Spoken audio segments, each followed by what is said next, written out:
আসসালামু আলাইকুম, আহিল লাইফস্টাইল নতুন একটা ব্লগে আপনাদের সকলকেই স্বাগতম। তো আজকে আমরা ঘুরতে যাচ্ছি। তো কোথায় ঘুরতে যাচ্ছি আপনারা একটু গেস করেন তো। থাক, আপনারা বলতে পারবেন না, আমি বলছি। আজকে আমরা করিমপুর নদিয়া মেলায় যাচ্ছি। এখানে হচ্ছে এক্সপো মেলা। তো এখানে 5 টাকা করে টিকিট। আমরা 2টো টিকিট কেটে নিয়েছি দুজনে। তো এরপর আমরা ভেতরে চলে এসেছি। তো ভেতরে দেখতেই পাচ্ছেন কত দোকান বসে। তো আমরা আরও মেলার ভেতরে ঢুকবো, দেখব কিসের দোকান বসেছে। তো আমরা যাচ্ছি। এখানে খুব সুন্দর একটা অনেক কিছুর দোকান বসেছে মেলায়। জানেন তো আপনারা যারা গিয়েছেন মেলায় কেমন দোকান বসে। এখানে খুব বেশি না, কিন্তু অল্পই দোকান বসেছিল, কিন্তু বসেছিল। দেখতে পাচ্ছেন নাগরদোলনায় একজনাও নেই, শুধু ঘুরছে নাগরদোলনাটা। এরপর আমরা আরেকটু ঘুরে দেখলাম, এখানে অনেক কিছুরই দোকান বসেছিল। তো দেখতেই পাচ্ছেন কত কিছুরই দোকান বসেছে।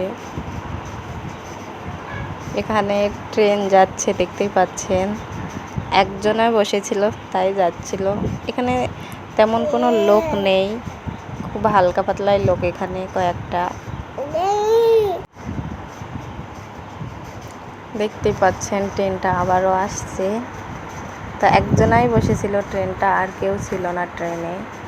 তো এই একজনকে নিয়েই ট্রেনটা ঘুরে বেড়াচ্ছে মনের দুঃখে। দেখতে পাচ্ছেন নাগরদোলনায় কিন্তু একটাও লেক নেই, কয়েকটা, দুটো না একটা ছিল হয়তো।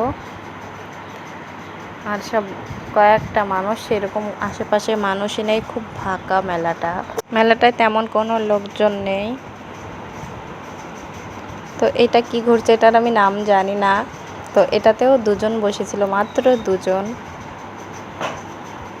তো দেখতে পাচ্ছেন নাগরদোলনাটা ঘুরছে, কতটা সুন্দর লাগছে দেখতে। মেলাতে আসলে যেরকম লোক থাকা উচিত সেই রকম অনুযায়ী লোকই নেই। তো এখানে আমার সোনা পাপা দাঁড়িয়ে দিয়েছিলাম ঘাসের ওপর।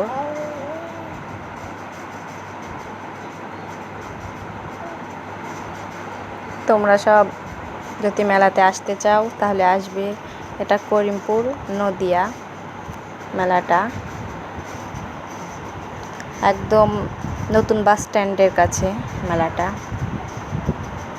তো এরপর আমরা চলে গেলাম বাড়ি, আর বেশি ঘোরাঘুরি করিনি। তো আস্তে আস্তে আমরা বাড়ি যাচ্ছি, দেখতে পাচ্ছেন সব দোকানগুলো।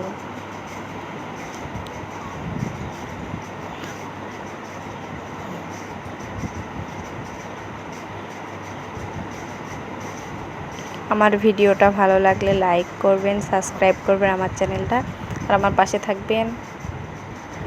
তো আমার ভিডিও আজকে এই তরিক, আমরা বাড়ি যা অনেক রাত্রে হয়ে গেছে। তো আমার চ্যানেলটা আপনারা সাবস্ক্রাইব করতে থাকেন, আমরা বাড়ি যেতে থাকি। আজকে তাহলে আসি, পরের একটা ভিডিওতে আবার দেখা হচ্ছে। আসসালামু আলাইকুম।